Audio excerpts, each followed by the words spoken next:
অদ্ভুত ফুটেজে দেখা গেছে রুশ হেলিকপ্টার R-73 ক্ষেপণাস্ত্র বহনকারী ইউক্রেনের ড্রোন জাহাজ ধ্বংস করেছে।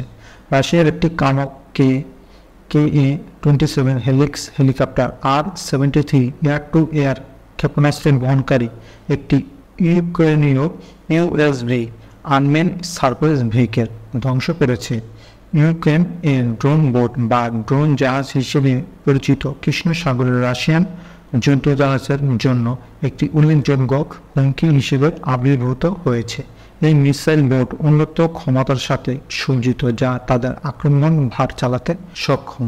এছাড়াও রাশিয়ার দিক থেকে কিছু আকর্ষণীয় ফুটেজ প্রকাশিত হয়েছে। বেশ কয়েকটি ক্লিপে দেখা যায় KA-27 হেলিক্স হেলিকপ্টার কামান ব্যবহার করে ইউক্রেনের একটি USVতে হামলা চালায়। এই বিষয়টি বিশেষভাবে উল্লেখযোগ্য তা হল USV বোট উপরে একটি R-73 এয়ার টু এয়ার ক্ষেপণাস্ত্র রয়েছে বলে মনে হচ্ছে। আপনাদের কি মত কমেন্ট বক্সে অবশ্যই জানান।